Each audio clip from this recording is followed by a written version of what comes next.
Iran, US, American जो है और इसराइल की जंग के हवाले से यूएस जो है वो अब थक चुका है और वो चाहता है कि महफूज तरीके से अपने आप को इस जंग में विक्ट्री का निशान बनाते हुए बाहर निकल जाए। यानी कि डोनाल्ड ट्रंप जो है उनको कई जर्नल्स जो हैं जब ये जंग शुरू करने जा रहे थे तो कई जर्नल्स ने उनको कहा कि ईरान में रजीम चेंज आसान काम नहीं है, ये पाकिस्तान नहीं है, ये वेनेजुएला नहीं है, ये इराक नहीं है, ये शाम नहीं है, ये लेबनान नहीं है, ये ईरान है। और ईरान जो है वो अपनी खुददारी पर कोई कंप्रोमाइज नहीं करेगा। कुछ एहतजाज हुए, लोग बाहर निकले जैसे मीर जाफर, मीर सादक। तो डोनाल्ड ट्रंप ने समझा कि इस अपॉर्चुनिटी का फायदा उठाता हूं और ईरान में रजीम चेंज करता हूं। अब ईरान में रजीम चेंज करने के लिए उसको कुछ साइफर की जरूरत नहीं थी, क्योंकि साइफर तो उन्होंने एक्सेप्ट नहीं करना था इस तरह का, और इस तरह की धमकी ईरान ने एक्सेप्ट नहीं करनी थी। वहां पर जनरल बाजवा जैसा शख्स भी कोई नहीं है कि जनरल बाजवा को मैसेज भेज देते, या कोई और ताकतवर जनरल, ऐसा भी कोई नहीं है। तो अमेरिका को फिर मजबूरन जंग करनी पड़ी और इसराइल को सपोर्ट करना पड़ा, इसराइल को आगे कर दिया। अब अमेरिका जो है वो इस जंग में निकलना चाहता है, सेफ पोजीशन चाहता है, लेकिन उसको अब सेफ पोजीशन नहीं मिल रही। जो ईरान की स्ट्रेटजी थी, आप देख लें, छोटा सा मुल्क है ईरान, ना उसके पास एयरफोर्स है, ना कोई एटम बम है, ना कोई बड़ी फौज है, और ना ही कोई बड़ा उसका जो है वसाइल है, उसके पास बड़े वसाइल।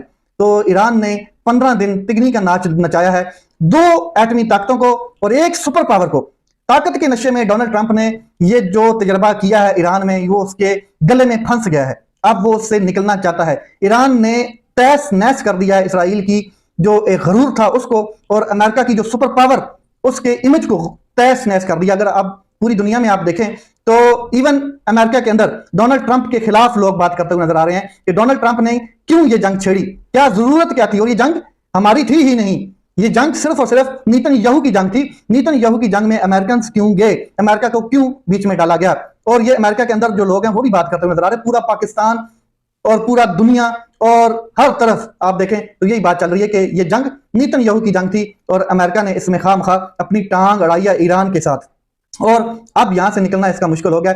अब ये विक्ट्री का निशान बनाकर तो नहीं निकलेगा, बहुत मुश्किल है, क्योंकि धूल चटा दी है ईरानियों ने इनको। और ईरान के सुप्रीम लीडर आयतुल्लाह खामनेई की शहादत के बाद जिस तरीके से जुनून बरपा हुआ ईरान में, तो एक क्रेडिबल है। अच्छा जी, मैं एक चीज और आपको क्लियर कर दूं कि ईरान की जो स्ट्रेटजी है उसमें अबनाए हरमस बहुत किरदार अदा कर गई। अबनाए हरमस को फिल फॉर बंद किया। अबनाए हरमस से गुजरने वाले तमाम यूरोपियंस और अमेरिकन और इसराइली और जो भी दुनिया में जाते थे जहाज ऑयल के, उनको बंद कर दिया गया। जिसने कोशिश की ट्रंप के जो उस बयान के बाद कि अबनाए हरमस खुला है, वहां से गुजरें, कोई आपको रोक नहीं सकेगा और हम आपके साथ खड़े हैं और हम वो तमाम ताकतें बर्बाद कर देंगे, तबाह कर देंगे जो वहां से ऑयल जो है उसको, उसकी सप्लाई को रोकेगा। तो फिर ईरान ने वहां पर बमबारी भी की, ईरान ने मिसाइल भी दागे उन जहाजों पर जो वहां से गुजरे। अच्छा, ईरान